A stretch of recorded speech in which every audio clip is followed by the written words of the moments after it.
तो hello dear students, कैसे हैं आप सब। आशा करते अच्छे होंगे। एंड आज के इस वीडियो में बेटा हम बात करेंगे दो सदिशों का योग। दो सदिशों का योग, ठीक है।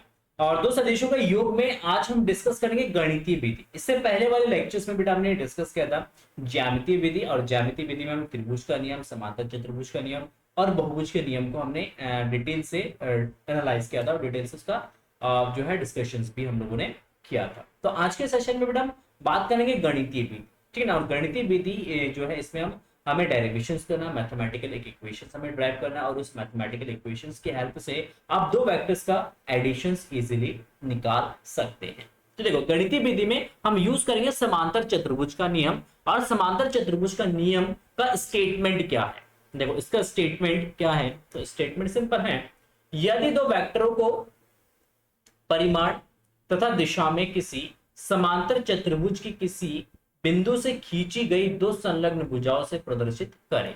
करेंगे हमारे पास दो वेक्टर्स हैं, और उन दोनों वेक्टर्स का मैग्नीट्यूड और दिशा जो है वो किसी समांतर चतुर्भुज के दो संलग्न भुजाओं से निरूपित हो, ठीक है ना। तो vectors A and vectors B को अगर कोई भी दो ऐसी भुजाएं हैं, संलग्न भुजाएं, जो vectors A and vectors B को रिप्रेजेंट करे, ठीक है, तो उनका परिणामी प्रदर्शित करे, तो उनका परिणामी व दिशा में, जिसका परिणामी परिमाण तथा दिशा में होगा, इसका परिणामी, यहां पे एक वर्ड यूज करना, एक वर्ड छूट गया, परिमाण व दिशा में समांतर चतुर्भुज के उस विकर्ण द्वारा निरूपित होगा जो उस बिंदु से खींचा गया है। मतलब वेक्टर ए और वेक्टर बी का जो परिणामी सदिश होगा वेक्टर आर, उसकी परिमाण और दिशा उस विकर्ण के द्वारा हम निरूपित करेंगे, या उस विकर्ण के द्वारा हम उसको प्रदर्शित करेंगे जो उस बिंदु से, उस बिंदु का मतलब है बिंदु ए और बिंदु बी के प्रारंभिक बिंदु से खींचा गया है। मतलब तीनों vectors, vector A, vector B और वेक्टर आर का जो प्रारंभिक बिंदु है वो सेम है, वो एक ही बिंदु से निकला।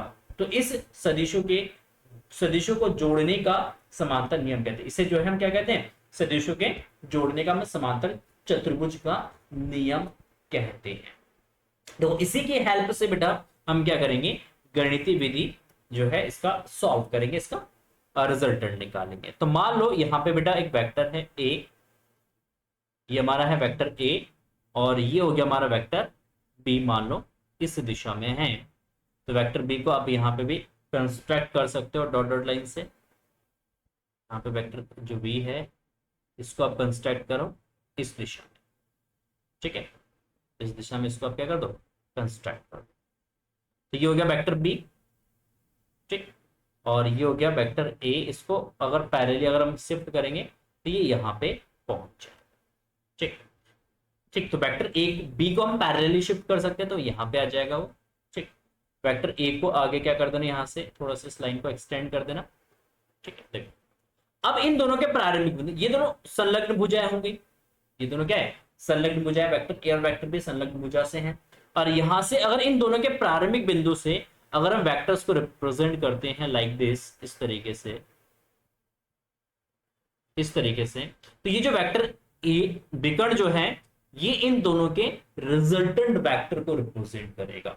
तो तीनों का देखो, अगर आप देखो इसमें, तो तीनों का जो आपका प्रारंभिक बिंदु है बेटा वो समान है, सेम बिंदु से तीनों ओरिजिनेट है। क्लियर है? अच्छा भाई, बहुत बढ़िया। ये तो हो गया समांतर चतुर्भुज का नियम। अच्छा, समांतर चतुर्भुज के नियम में सबसे पहले मान लो वेक्टर ए और वेक्टर बी के बीच यहाँ पे जो एंगल है बेटा ये कितना है, ये थीटा डिग्री का। ये आपका वेक्टर बी है, हाँ, इसको पैरेलली शिफ्ट कर सकते हो। जब वेक्टर्स को हम पैरेलली शिफ्ट करते हैं तो पैरेलली शिफ्टिंग में वेक्टर्स के मैग्नीट्यूड एंड उसके डायरेक्शंस में कोई अंतर नहीं होता है। चाहे वेक्टर्स बी को आप यहाँ पे डिनोट कर लो, या चाहे वेक्टर्स बी को यहाँ पे डिनोट कर लो, क्योंकि ये समांतर चतुर्भुज है। समांतर चतुर्भुज के आमने सामने की भुजाएं समानांतर होती है और परिमाण में बराबर होते हैं, ठीक है। तो अब यहां से आप क्या करो, इस पॉइंट से आप यहाँ पे एक परपेंडिकुलर ड्रॉ कर लो बेटा, एक परपेंडिकुलर ड्रॉ कर लो, और इसका मैं नेमिंग कर देता हूं, ठीक है, P Q R S,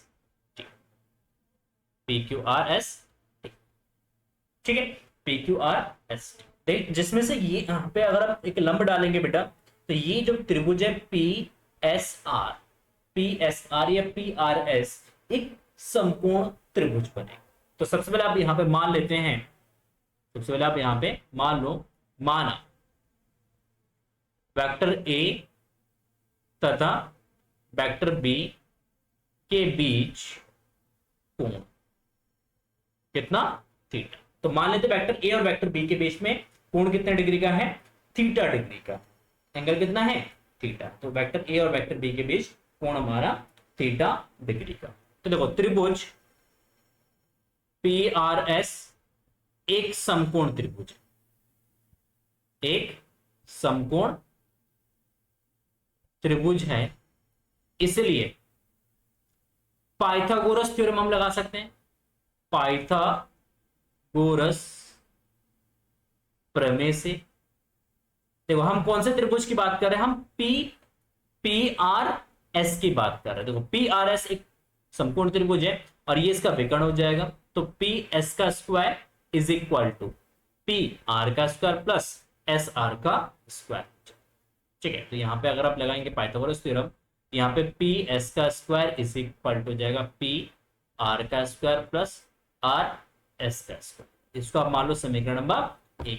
but अगर आप बात करो यहाँ पे, तो पी आर आपको नहीं पता।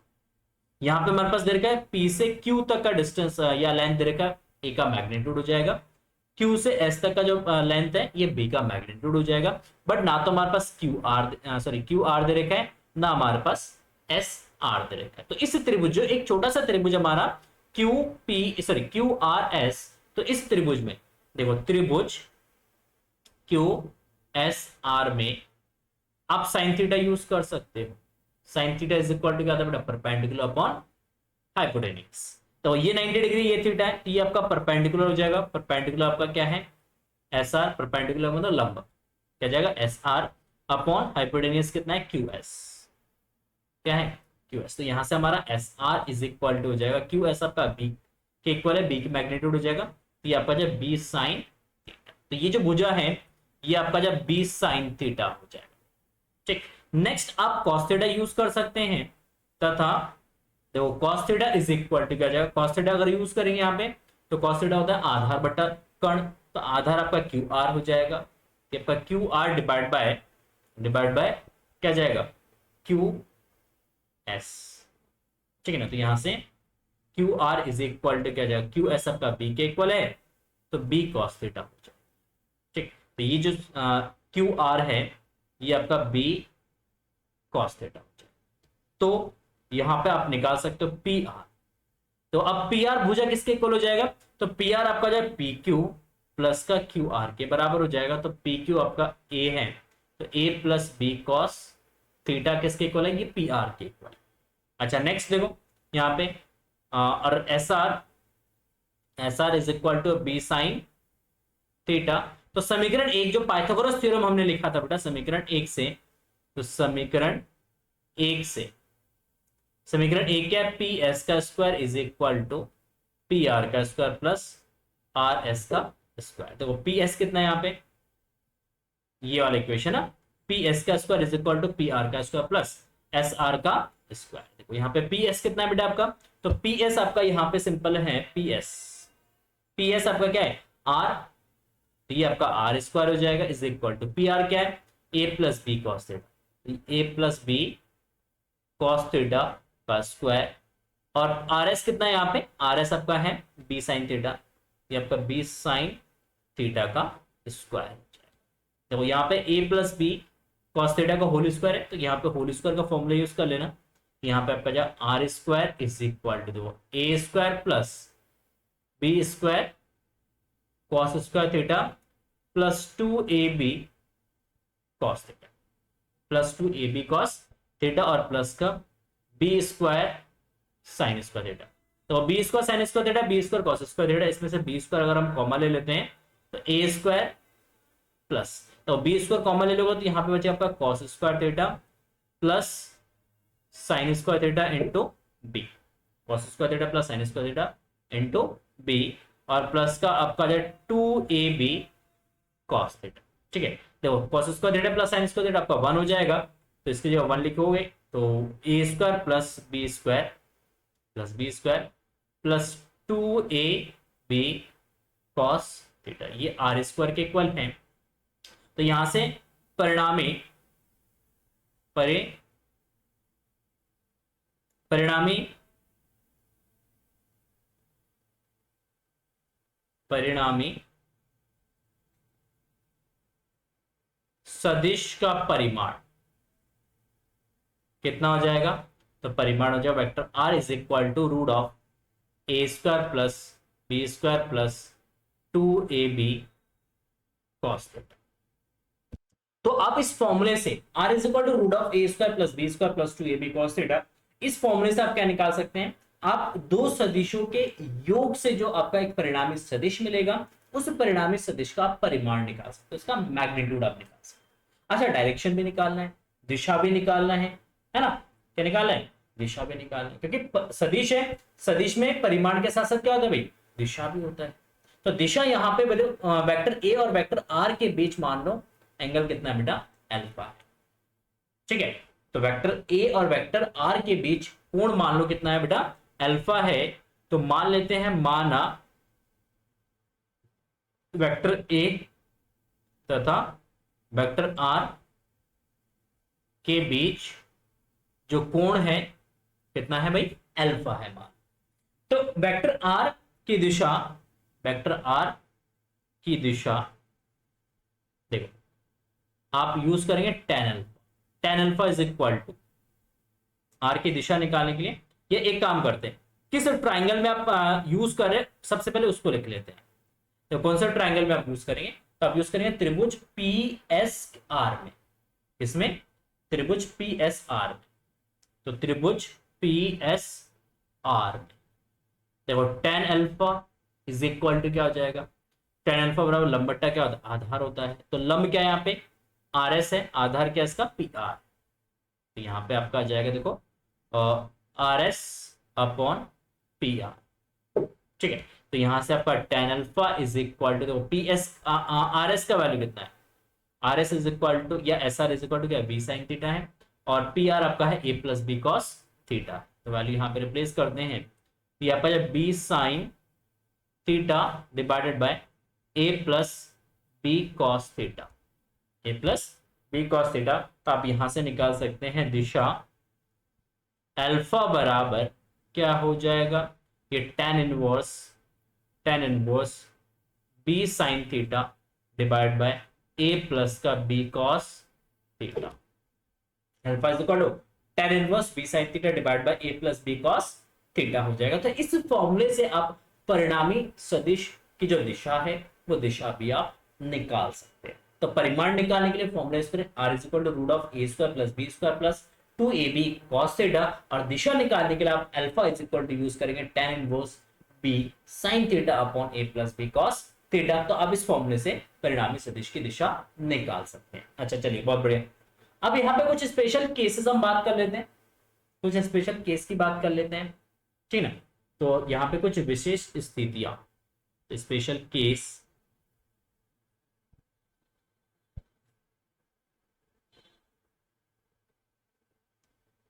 देखो स्पेशल केस में सबसे पहला केस फर्स्ट, सबसे पहला केस फर्स्ट। देखो केस फर्स्ट, मान लो दोनों सदिश क्या समानांतर है, यदि थीटा बराबर वेक्टर ए पैरेलल है किसके? वेक्टर बी के। मतलब वेक्टर ए और वेक्टर बी दोनों क्या है बेटा? एक ही दिशा में है, वो समानांतर है, एक ही दिशा में। तो आपको पता है cos 0 का वैल्यू कितना होता है? 1 होता है। तो cos 0 इज इक्वल टू आपका 1 हो जाएगा। तो परिमाण हो जाएगा vector r is equal to, यहां पे आप लिखेंगे r is equal to root of, देखो ए square plus B square plus 2ab cos 2ab cos 0, cos 0 का वैल्यू 1 हो जाएगा। ये आपका जो रूट ऑफ, देखो ए square plus B square plus 2ab, और इसको आप लिख सकते हैं root of a plus b का होल स्क्वायर। स्क्वायर से रूट कैंसिल हो जाएगा, ये आपका ए प्लस का बी हो जाएगा। तो वेक्टर आर जो है यहाँ पे परिमाण जो है वो किसके बराबर हो जाएगा? वो ए प्लस बी के बराबर। और अल्फा टेन अल्फा आपका हो जाएगा, यहाँ पे टेन अल्फा हो जाएगा बी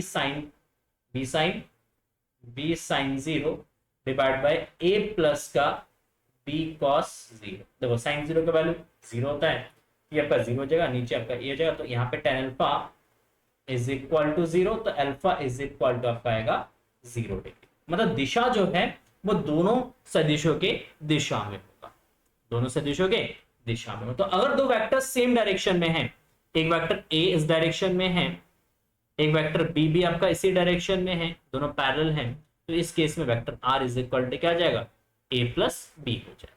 दोनों के परिमाण को आपस में क्या कर दोगे, ऐड कर दोगे। जैसे फॉर एग्जांपल के लिए एक ब्लॉक है बेटा, एक ब्लॉक है, इसमें मान लो 3 न्यूटन का बल इस डायरेक्शन में लग रहा है, इसमें 4 न्यूटन का बल भी इस डायरेक्शन में लग रहा है, यहाँ पे रिजल्टेंट क्या जाए, 3 + 4 = 7 न्यूटन। तो दिशा आपका इसी दिशा में रहेगा, रिजल्टेंट वेक्टर का डायरेक्शन।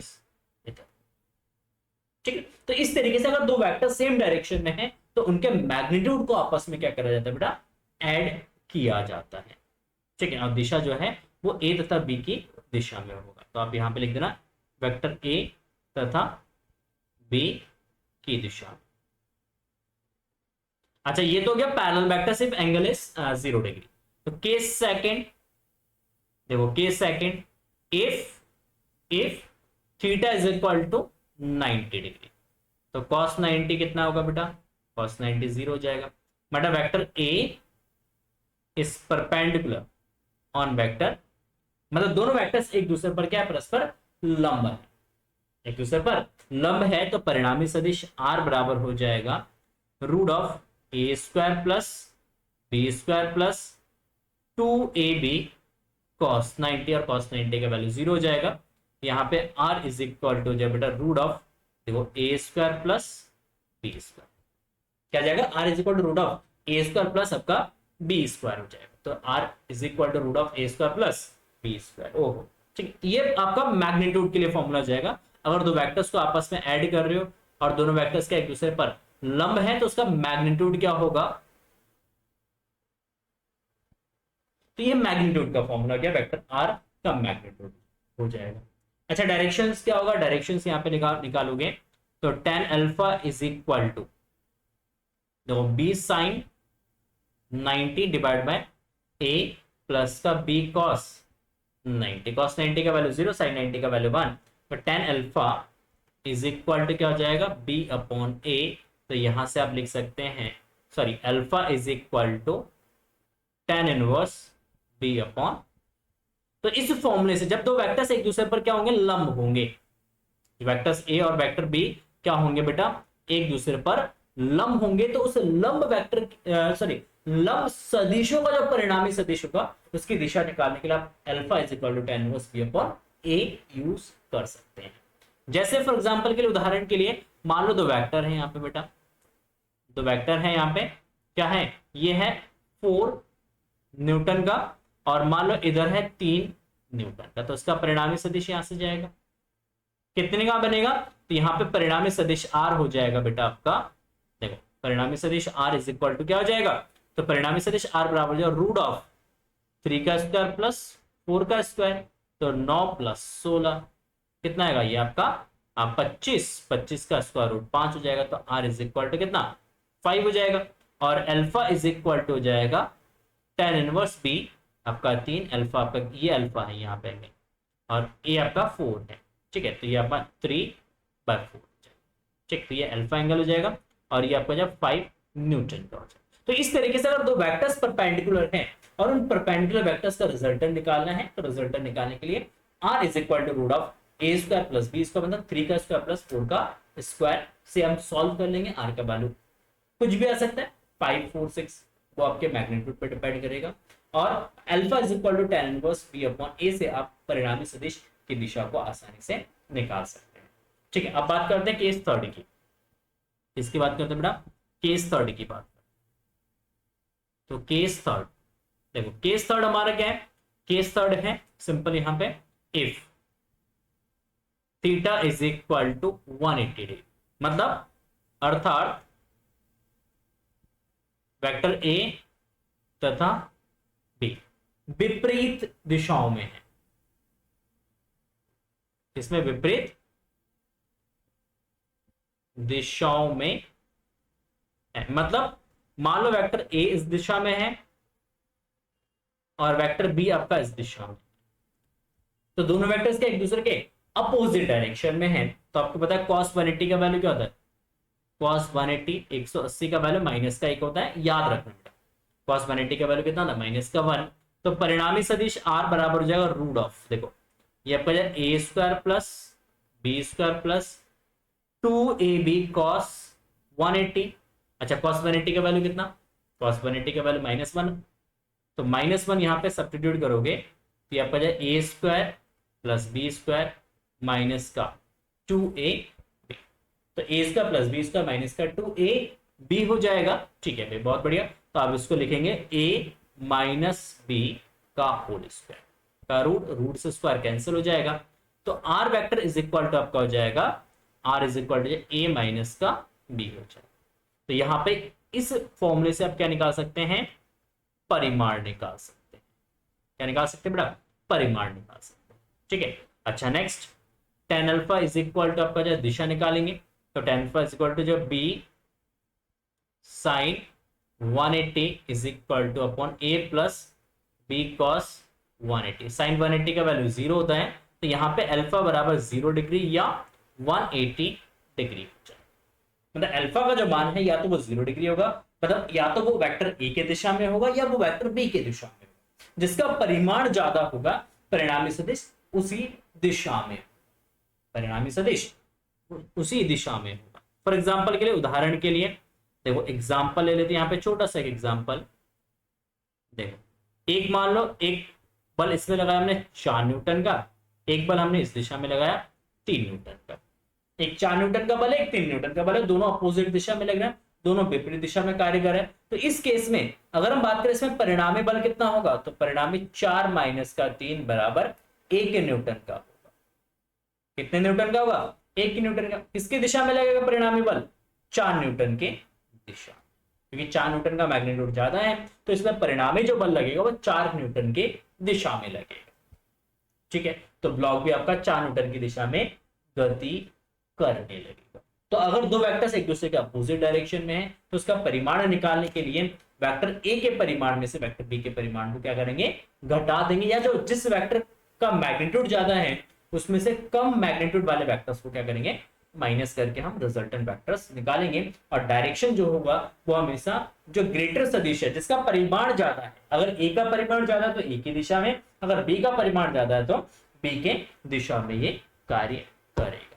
ठीक है, तो ये हो गया हमारा गणितीय विधि से, एनालिटिकल मेथड से आप वेक्टर्स को इस तरीके से ऐड कर सकते हैं। उसके डिफरेंट डिफरेंट स्पेशल केसेस भी हमने डिस्कस कर लिया है। तो आई होप आपको वीडियो पसंद आया होगा। अगर आपको वीडियो पसंद आए तो प्लीज वीडियो को लाइक कर देना, अपने दोस्तों के साथ वीडियो को शेयर जरूर करिए, और इस तरीके के वीडियोस के लिए आप हमारे चैनल को सब्सक्राइब जरूर करिए। मिलते हैं नेक्स्ट वीडियो में, तब तक के लिए thank you so much and bye bye.